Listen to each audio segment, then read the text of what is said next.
Now the children had nowhere to play. Spring came all over the country. The garden of the giant still had winter. The birds did not sing because there were no children. The trees forgot to blossom. The garden was covered with snow. The giant kept waiting for the spring to come out, with it never came, nor did summer. He is too selfish, said Autumn. अब क्योंकि बच्चों को उस giant ने डराकर भगा दिया था, तो इसलिए अब वहाँ कोई खेलने नहीं आता था। और बच्चे कहीं भी अब खेलने नहीं जाते थे क्योंकि उन्हें के पास जगह ही नहीं थी। एंड पूरी कंट्री में, पूरे देश में जो है वो स्प्रिंग सीजन, वसंत ऋतु आ गया था, लेकिन जायंट के गार्डन में अभी भी विंटर था। वहाँ पे चिड़ियाँ गाना नहीं गा रही थी क्योंकि वहाँ कोई बच्चा खेलने वाला ही नहीं था। जो ट्रीज हैं वो मंजरी देना, फूल खिलना, उस पर ब्लॉसम वो भूल ही गए थे। जो गार्डन था वहाँ पे वो अभी भी स्नो से ढका हुआ था।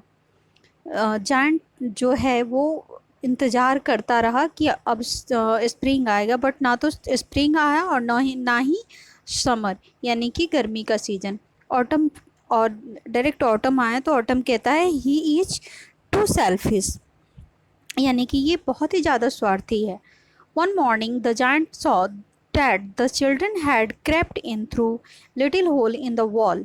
अब एक दिन क्या देखता है जायंट की बच्चे जो हैं वो रेंग रेंग कर वो उससे एक होल है दीवार में, और उससे वो रेंग रेंग कर अंदर आ रहे हैं।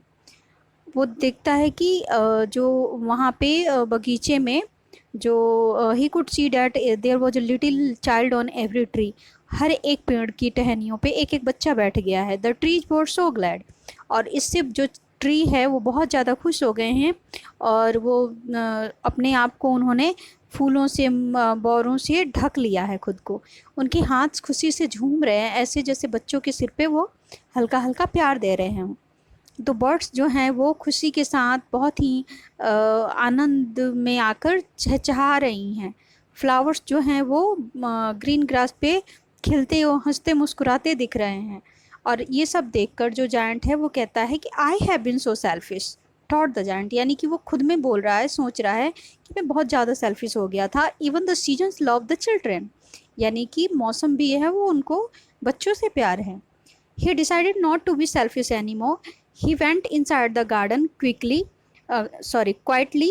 Looking, the children got so frightened that they ran away. और जब वो ये निश्चय करता है कि अब वो सेल्फिश नहीं रहेगा, और वो चुपचाप से धीरे धीरे गार्डन में प्रवेश करता है, जाता है, तो उसको देखकर जो बच्चे हैं वो डर जाते हैं और भागने लगते हैं। तब उनको बुला के वो जो राक्षस है वो कहता है कि तुम आ जाओ बच्चों, छोटे बच्चों, प्यारे बच्चों, ये गार्डन हमारा है। और वो फिर एक कुल्हाड़ी लेता है और दीवार को गिरा देता है।